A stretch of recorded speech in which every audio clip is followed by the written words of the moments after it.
It's the second day of our special series Centenary and Beyond to mark the 100 years since the founding of the Communist Party of China.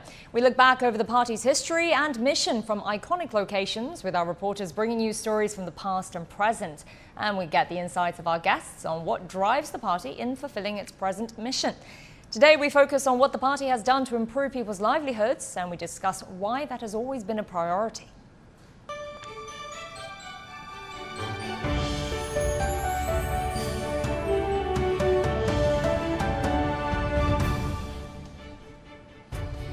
We'll talk to Guanyang in Ruijin in Jiangxi province and Huchao in Xiji County in Ningxia Autonomous region. Guanyang is at the site where the party established the first communist government and promised land for the peasants in the 1930s. Now, Huchao in Xiji County will show us how residents there have emerged from extreme poverty as their villages change from some of the world's most challenging environments into tourist destinations. So we'll get to Huchao a little later in the show. First, though, to Guanyang. Guanyang, the site that you're at has great historical significance to the party. So talk us through that and also how lives have changed there under the CPC.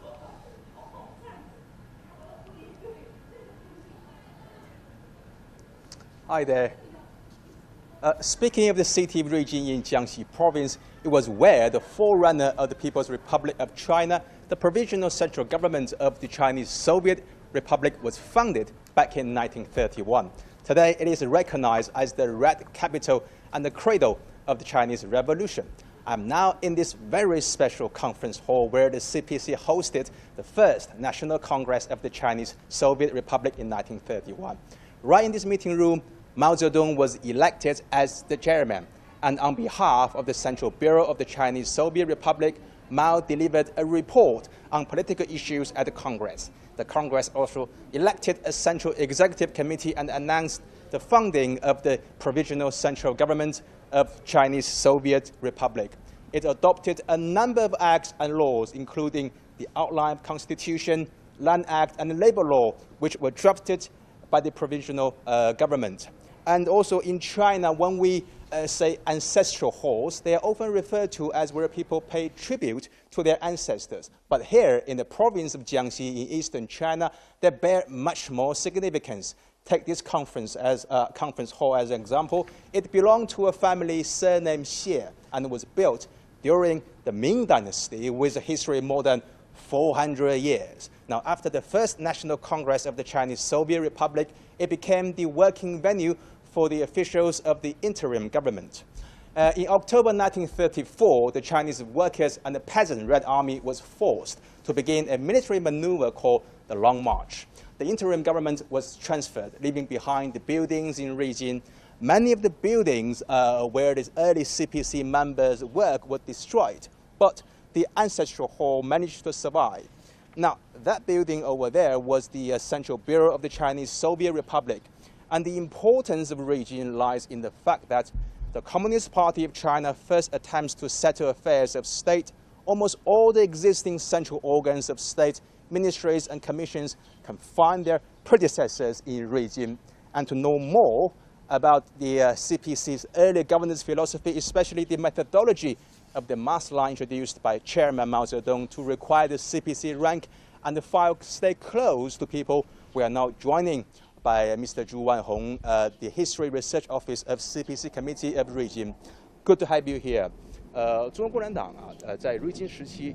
the Ruijin time, what is the typical mass line features of the CPC community and the Ruijin city of Jiangxi? Ruijin is the birthplace for the major methodologies of the CPC central committees. At that time, Chairman Mao has left a major of the important mass line, and during that time, Chairman Mao has came up with the methodologies of treating the masses lines. And during the recent time, the Communist Party has also left a lot of moving stories. For example, Chairman Mao has personally opened up the window for the Madame Xie, and that is going to let the light shining in her room. And at that time, Chairman Mao also led a group of the Communist Party members to mend the bridge and connecting villagers from both sides. And he also led a group of the Red Armies to dig the Red Well, and that is going to generate the waters for the whole villagers. And these moving stories has also solving a lot of local villagers' difficulties. One thing needs to be particularly remembered is that during the Ruijin time, so Chairman Mao actually came up with the 6 rules to treat the family members of the Red Armies. And so Zhou Enlai, Zhu De, among other different Communist Party members, has attended that meeting. And Zhang Wenjian is using his Saturday and Sundays to chop the wooden blocks for the rural villagers, and it is being reported as a typical story to be spread across the Red Army. And when the Red Army was stationed in Ruijin, they are trying their best to solve all the difficulties for the villagers and for the local people. And we have some of the historical record that the members of the Communist Party is bringing their own foods and caterings, and they are also helping the local people. The provisional settlement in region lasted less than 6 years, and the multiple attacks by the Kuomintang military forces. But the revolutionary spirit ignited new hope across China. My colleague Sun Tianyuan has this story.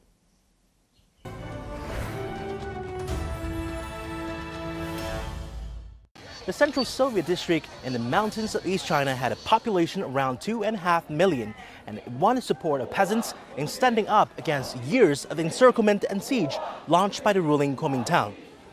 100 years ago, landlords from big families and clans with great power and influence, often heavily armed, occupied over 80% of the farming lands in the region. So regular farmers had to rent the fields at great cost. At the end of the year, they often handed over 60 to 70% of their annual yields. If the poor farmers couldn't make the ends meet, their wives and children could be forced into slavery for the money they owed. When the Red Army came, it put an end to local tyrants' bullying and extortion. The new government promised land for the poor farmers and a country that represents their interest. Making the people master of their own country wasn't just empty talk. From women's rights to free education, the CPC fulfilled its promises to serve the people, even the little things. Shazhouba village used to be a drought-hit region. A feng shui master told the villagers that here lies a drought dragon, and if anyone disturbs the dragon, the entire village will be cursed. Chairman Mao assured them, "Don't worry about a dragon lord. I'm the one who wakes the dragon. If there's anyone to blame, then it's me." Then he and the soldiers helped the villagers dig a 5-meter well known as the Red Well today. The water is still running, nurturing the people 90 years later. The widespread support of the peasant class was instrumental to the CPC's successful revolution, so it's easy to see how the CPC has made it a goal to improve quality of life in rural areas, and that continues to be central to today's policies. Last year, China announced that it had eradicated absolute poverty nationwide, lifting millions of people above the poverty line, especially in the countryside. Let's get a better picture from our reporter Hu Chao, who's in CGTN County in Ningxia. Hu Chao, the village you're at managed to shake off poverty, and it started out from really difficult conditions. So how did it do it? Well, I'm now in the Longwangba village in western China's Ningxia Hui Autonomous Region. The village is actually located at the southern end of the autonomous region. And historically, this area was also known as the Xihaigu region. It used to be one of the poorest in China with severe water shortages. Nearly half a century ago, some experts from the United Nations visited this area and concluded that this place was not suitable for humans to live. Not until 2015 did this village have running water and electricity. But things have started to turn around since then. Well, last year, the city was lifted out of poverty. But how? Well, water diversion projects were built to address the water shortage issues. Infrastructure and traffic have all been greatly improved. Then the village started to develop tourism industry and has even become one of the most popular tourist destinations in China's rural areas. And now, as you can see, we have come to one of the most popular tourist sites in this village. And look at this special house cave here. They are actually inns built and opened by the local village. When it comes to the individual household, homestay business has become very popular in the village. Many villagers have transformed their old houses into inns and installed advanced facilities. And in order to encourage more villagers to do so, local government also offers a subsidy of 10,000 yuan or $1,500 for every household who transforms their old house into a homestay. And today we have also invited a special guest with us, Einar Tangen. He is from the United States and has been living in China for 16 years. But it's the first time for him to be here, right? Absolutely. So what's your impression of this stage? Well, first I'm impressed by the fact that it's raining, and apparently here, when it's raining, that's a very special thing because this is an elevated area and moisture is. But you know, this area, it's amazing. What happened is the transformation. You know, many years ago, this was a dust bowl. It literally had a sandstorm almost every single day. Now look at it; it's a beautiful garden. So, really, is a testament to the hard work of the local people and a lot of planning. Do you like this house cave? How about we go and have a look inside? Oh, we're here, we have to go. After you. Okay. Wow, it's really warming here. Yeah, this feels good. Out of the wind, and we're really enjoying this. Unusual, but you know, so warm and nice in here. So how about anything particular that you like the most? How about the tea set? Well, you know, when you look around, this is evocative of the caves that they were using to live. I mean, especially in these areas, it's just much easier to dig out a cave. But you know, you can really have a testament. The tea set. Yeah, the tea set. I love this. So here you have the picture of Chairman Mao, and then all these cups with sayings by there. But you know, this is agricultural tourism. This is how they've kind of put it together. But the fact is, it's about red tourism. It's about people rediscovering exactly how the last 100 years has transformed China. And that's so important to people nowadays. So let's look some more here. Yeah. I noticed... Explore more in Well, this room. I'll tell you, you know, I was really surprised. The floors are heated here. Yeah. It's the graphing system, kind of, you know, modern technology. And also this toilet, we can have a look at the running water here. Okay, And so, as I mentioned, the village didn't have running water until 2015. yeah, and these are things that everyone takes for Yeah. granted. But you know, here you are, and you have an automatic flush toilet. Yeah. And I noticed that when I used it, the seat is warm. So Really? yes. Hey, progress. But I mean, so many of the things that we take for granted have been literally transformed here. And it's really a testament. This is one of the poorest areas of China. You know, you were discussing this before. And to see this kind of transformation, to see the local people enjoying a much higher level of economic prosperity. Because we tend to measure things in terms of what in the West we make. But the fact is, things have changed so dramatically here. Can you imagine living here and living in a cave, but the floors are not heated, and the only thing you have is a stove to heat things up? Amazing transformation. Now everything is well equipped. Yes. So talking about the development in the village, agritourism is on the rise in China. So how do you view the relationship between tourism industry in China's rural areas? Do they do well together in regards to the country's strategy of rural revitalization? Well, they really do, because China provides the most tourists in the world. And before, it was always about going outside, seeing all the things you had never seen before. But now you're starting to see people who are very proud of their country, and they're trying to rediscover how this all happened. They've been part of it, and coming to places like this and being reminded of just how poor things were and how in 100 years things have transformed. So this kind of tourism is becoming increasingly important, not only to the elderly who want to have memories of what their grandparents had, but also to young people who want to discover their roots of what it is to be Chinese. So talking about the changes, there are some people who have made great contributions in making a change here. So now I'd like to introduce another guest today, Mr. Jiao Jianpeng. He's the party secretary of the village's branch committee.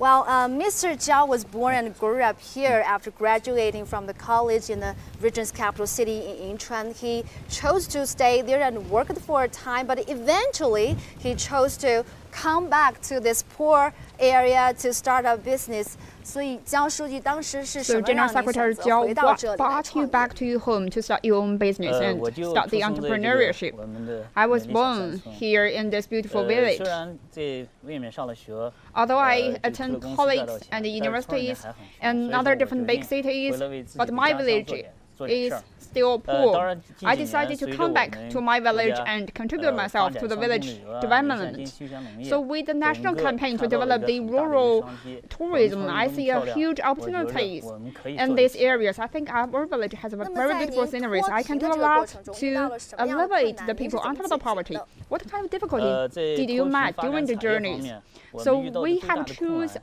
the 就是 a 我 lot of 们 industries 村子 to 村 elevate 民 people 大 out 家 of the 这个 poverty. 对 The 我们 major 这个 difficulty 做乡 we 村 have 旅游 met 做旅游 is 产 that 业 the 不相信 people 因为 don't 大家 believe 觉 in 得这么 us 穷 to 的地 make 方怎么 a 还可以 tourism 去做 industry 旅 in 游 such a 业 village. We think that we 当 are very 时 poor 村民 and 的不理 remote 解不相 village, 信 and we 是最 cannot 大的一 develop 个困难 our own tourism 我 industry. 们就 It is 想 the 着 major 你首先 confusions 说 of 服 the 自己家里 villagers. 人 I think 把我们 to 家自己家的 persuade 房 our 先 own 做 family 做 member 成了 is 我们的 actually 民 the 宿 first step. 结 We 果 have 邻居看到以 transferred 后哎 our 真的还有 own 人去我们 home, 家住 our own 邻居就做 apartment 起 into 来 the homestay hotel. So 随着 our 这个大家 neighbors 看到 saw 别的村民 our 看到以后哎他们 apartment and 家 homes 设施条 being 件啊 transferred 没有 into 我 the 们 homestay 家这个 hotel. 好 They 我 also 们家 decided 的 to 我老婆 improve 打扫 and 卫生打 impoverish 得比他们家 themselves. 还干净他们家能做我们家 So 也能做 other 这样的话 villagers 大家就慢 also 慢 see 把 their 民宿也 improvements 做 and 起来 gradually 所 we 有的人就 develop 得 a 逐步去做 whole 这两 villages 年我 homestay 们的旅游 industry. 业 In 也 the 就逐步 recent 做 few 起来 years, I think that we have gradually developed 谢 that. 谢您的分享，也感谢谢谢您在 Thank you 基层 very 的 much 付 for your 出 sharing and thank you very 谢谢 much for your contribution. Well, I know actually people like Mr. Zhao is one of many CPC members who worked in the very poor areas in China and do their work. And China has successfully eradicated absolute poverty, lifting nearly 100 million people out of poverty in just 8 years. So what do you think of the role that CPC members played in the basic areas in China in this process? Well, it's about leadership and leading by example. I mean, without being willing to sacrifice a little bit yourself, no political system can exist as effectively. So what you see here is somebody who is willing to come back, and I noticed he mentioned family, and that's where it all begins. Giving back to the family, not only to your immediate family, but the family you've created in your community and also your country. So this willingness to do that, to do the planning, to put millions of man hours, what it took to create all of this, amazing. Yeah, indeed. And for more on the life changes, let's now follow CGTN reporter He Weiwei to take a look at how life has changed in the village. 84-year-old Jiao Ruiyun lives in Longwangba village of Ningxia in northwest China. He was a farmer for nearly all his life, growing potatoes and vegetables. But he opened a homestay when he almost retired from farming in his 70s. And that's what he could never imagine. My wife and I run this homestay. Thanks to the income, we have saved some money. That's much better than farming. He doesn't need to do housekeeping. Younger and well-trained villagers come regularly. The idea of a homestay is part of a transformation project for the village. There are about 50 households in this village. Most of them provide such homestay services. Their rooms may not look that fancy, but keeping in mind that this community didn't have running water until 2015, one can clearly see the progress here. Lack of efficient transportation and bad environment had made this place one of the most impoverished areas in China.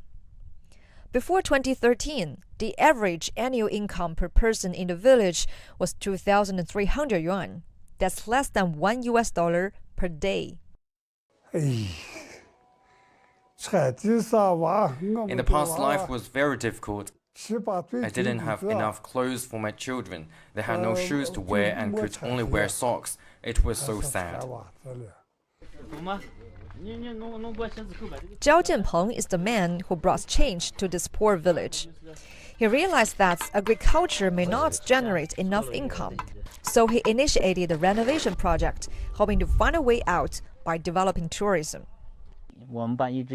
If we sell a chicken, that's only 60 yuan. But if we cook it and sell the food, we can earn 4 times. Now we have hotels and homestay services. One night's accommodation is equivalent to the income of 1 unit of land for almost a whole year. That works. With newly built highways and modern facilities, tourists are coming.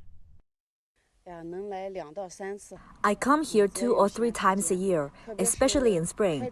Today I'm here with my family and my grandson. Thanks to that, the village was taken off the poverty list in 2016 and no longer referred to as uninhabitable. He Weiwei, CGTN, Longwangba Village, Ningxia Autonomous Region. Let's now talk with Xia Lu, who's in the studio with us. He's an associate professor at the School of Marxism Studies at Renmin University of China. Professor Xia, it's good to have you with us here. Now, can you talk to us first about some of the major policies over the past decades that were instrumental to improving the lives of Chinese people? Yes, of course. The CPC actually followed a people-centered policy in developing the economy and making the society in a prosperous kind of a situation. In my opinion, actually, to give people food, to give people kind of a house is one thing, but to give people, let's say, hope and the mindset of a change is another thing. And the second part, or second aspect, is more, let's say, useful, and it has much more kind of influential aspect in people's kind of stimulation. So people can, follow this kind of policy to develop their own livelihood and something like that. So that's the first thing, people-centered. The second thing is that the CPC actually describe a better future in, the next few years or next few decades or next few, let's say, half of the years, what their life would become, what people's life would become. So this kind of comparison also give people, let's say, stimulation. And that's my understanding. Well, one manifestation of this kind of people-centered policy is China meeting its goal last year of eradicating absolute poverty. So you talked about being able to see into the future, outlining what could come next. So what are future goals for the party in this respect? Yes, actually, when we look back to the kind of 100 years of the CPC's kind of leading in the China's revolution, China's socialist construction, and China's reform, we actually can have a very sense of the turning point of different stages of the development. For example, at the early stage of China's opening up and reform, the CPC and Chinese authority focused on efficiency. So back then, the slogan was that the time is gold or time is money, something like that. So focusing on efficiency. But now, especially when we look back in last years, the 19th kind of the 5th plenary of the 19th Central Committee, we could see that in the future, maybe in the next 15 years, the CPC and Chinese authority would focus on the equality or the equal or the balanced development of Chinese economy. So people-centered to treat each and every single Chinese people as a very important one. So let them have their future, let them have their dream come true. That would be the important point in the future. A pleasure speaking to you, Professor Xia. It's great to have you with us. Xia Lu, Associate Professor at the School of Marxism Studies at Renmin University of China. Thank you. Well, you've seen how over the past century, the Communist Party of China has helped to dramatically transform lives of Chinese people, and we've seen some examples of that. So how do Chinese define the good life? Well, let's hear from some members of the general public.